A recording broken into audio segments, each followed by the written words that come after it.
Vous allez bien, j'espère. Alors, si c'est ta première fois de me voir sur ce format de vidéo, je te souhaite la bienvenue parce que je me rends compte que pendant mon absence sur ce format de vidéo, il y a eu beaucoup de nouveaux abonnés. Donc, je vous souhaite la bienvenue. Sachez que vous êtes toujours la bienvenue ici et merci de me faire confiance et tout. Donc, voilà, on vous fait de gros bisous et aux anciens également, vous êtes les vrais. Alors, aujourd'hui, on va parler de ce qu'on appelle les amitiés et les amours de circonstance. Voilà, c'est quoi une amitié ou un amour de circonstance? Une amitié de circonstance, c'est cette amitié-là qui tu rencontres un ami ou une amie avec qui vous avez à l'instant T ou sur une période un même objectif. Je prends un exemple. Tu rencontres un ami ou une amie sur les bancs de classe. Vous avez pour objectif, par exemple, d'obtenir votre baccalauréat, d'obtenir votre licence, votre master, votre doctorat. Voilà, vous avez le même objectif et parce que vous avez le même objectif, votre amitié est liée, votre amitié est forte au point où vous pensez que voilà, vous avez trouvé l'ami de votre vie, vous avez trouvé, je ne sais pas, votre âme sœur d'amitié, je sais pas. Et voilà, une fois vos études terminées, une fois l'objectif escompté atteint, vous vous rendez compte que voilà, l'amitié ce n'est plus trop ça.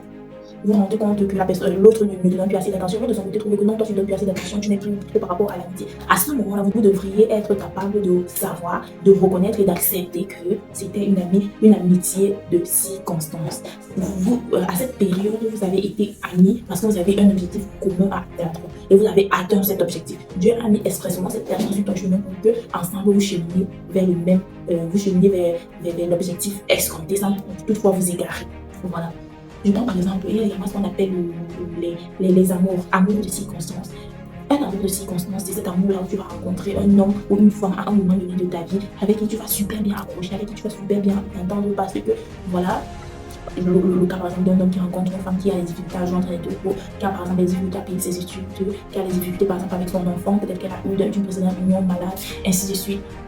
Voilà, l'homme là va l'aider à s'en sortir, voilà, et de fil en aiguille, une relation va se tisser, ils vont s'accrocher comme jamais, ils seront amoureux comme jamais, du coup ils vont se faire confiance, ils vont se confier, ils vont envisager le mariage et tout. Mais une fois que le problème sera résolu, le problème qui vous a lié sera résolu, l'amour va commencer à grandir, ça ne sera plus trop ça. Et du coup, l'homme va penser que la femme est mauvaise parce qu'elle n'est pas peut-être reconnaissante, et l'homme va penser que non, et la femme va penser que non, les hommes sont les mêmes parce que voilà ce qui s'est passé. À ce moment, il faut être capable de distinguer, de savoir que là, il y a un amour de circonstance. Voilà. Et il ne faut pas forcer. À ce moment-là, il faut mettre un terme à cet amour sans toutefois faire appel à des méthodes draconiennes, sans toutefois se dire que voilà, cette personne m'a trahi, cette personne a fait ceci. Il faut être très mature parce que c'est une situation où tu n'es pas très mature, si tu ne connais pas la réalité des choses, tu ne peux pas comprendre, tu ne peux pas accepter en fait. Donc également, voilà, il y a une femme que voilà, elle est dans une entreprise par exemple et il y a un homme qui galère à trouver du travail, lui dit que mais tiens, je peux t'employer ou alors tiens, je peux t'employer ou alors tiens, il y a un poste vacant dans mon entreprise et vu que je m'entends super bien avec le poste ou alors je peux te recommander à mon papa, je peux te recommander à telle personne parce que vraiment voilà, je peux t'aider en faisant ça et de fil en aiguille, une relation va se tisser et une fois que l'homme là aura atteint ses objectifs, c'est-à-dire être cadre, donner de ses moyens, c'est-à-dire qu'il aura atteint son objectif qui était de trouver du travail, qui était de s'asseoir financièrement et tout, entre temps vous avez entretenu une relation et tout.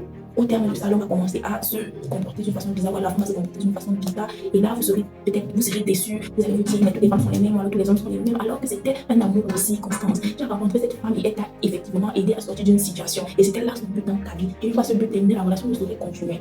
Voilà. Ça ne peut pas continuer. C'est pour ça qu'il faut se distinguer. Nous les humains, on agit trop.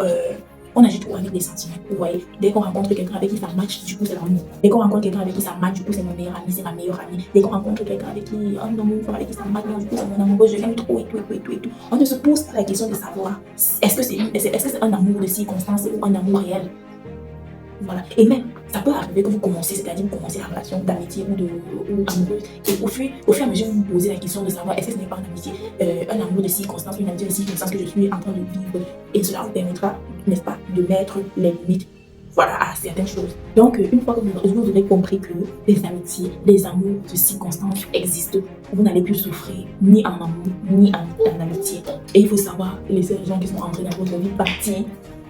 Vous laissez place à de nouvelles personnes. Et il y a également cette situation-là que tant que vous n'avez pas laissé une personne partir de votre vie, tant que vous n'avez pas laissé votre amour de circonstance partir, l'amour réel ne peut pas venir. Tant que vous n'avez pas laissé votre amitié de circonstance partir, votre ami réel ne peut pas venir. Ce n'est pas toujours ça, mais c'est très souvent ça. Donc il faut savoir laisser les gens partir tant qu'on entend ça. Sur ce, la vidéo est terminée. Portez-vous bien. D'ici à la prochaine vidéo. Bisous.